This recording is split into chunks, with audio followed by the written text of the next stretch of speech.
Anak? Kumusta kayong lahat? Ayos lang po ba kayo? Magsisagot ka. Kayong lahat ay malugod namin tinatanggap dito sa ating binhi. Ito ay atin. Pero Nay, ano nga ba ang binhi? Alam niyo ba na ang binhi sa konteksto ng kulturang Pilipino ay hindi lamang tumutukoy sa literal na buto ng mga halaman, kundi simbolo rin ito ng mga kultura at identidad ng mga Pilipino. Ito ay naglalarawan ng mga pinagmulan, tradisyon at paniniwala na nagbibigay buhay sa ating kultura. Ang binhi ay maaaring magpresenta ng mga pamana ng mga kaalaman, mga halaga at kaugalian na ipinasa mula sa isang henerasyon patungo sa susunod. At kayo sino yung punong guro, mga guro at mga magulang, palilimin mo rin natin ang pag-ibig natin sa ating bayan. Sa pag-visit niyo rito sa binhi, makakatulong ito na mas lalo nating mahalin ang ating mahal na bayan sa pamamagitan ng mga laro, awitin at mga sayaw. At alam niyo ba na ang ating bansa ay bansa ng masasayang awitin at masasayang sayaw? At tayo mga Pilipino ay mahilig sa musika? Tama! Meron kayo sumayaw sa mga salin na awitin. Pero Nay, alam ko po sa kanya rito, may marunong sumayaw. Talaga ba? May mahilig sumayaw sa inyo? Sige nga, tignan natin kung sino sa inyo ang may malalim na pagkakilala sa ating kultura. Sabayin nga natin ang sangkilalawang sayaw Pinoy. Pero bago yan, alam niyo ba na mayroon tayong mga katutubong sayaw na hagos sa galaw ng mga hayop? At isa na dito, ang itik-itik. Pwede niyo po ba kaming sabayan? Yes! Ayan, maestro.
Napaka-usay pa lang nilang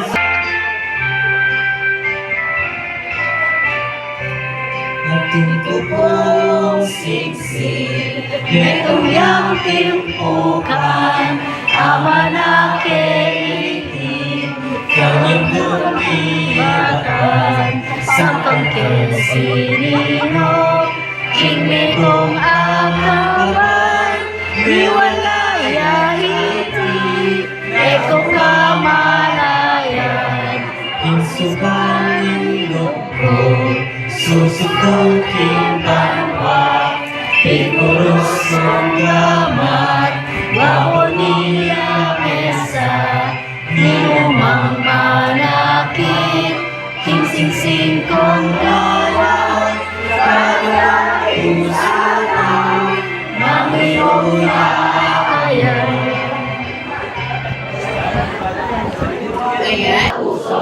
Isa sa isip. Isa sa buhay. Ulitin nga po natin yung mas malakas at may sigla with hand gestures. Binhi ng kulturang Pilipino, isa sa puso, isa sa isip, isa sa buhay. At ngayon, ipinapakilala namin sa inyo ang Binhi Performing Arts.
Maraming salamat.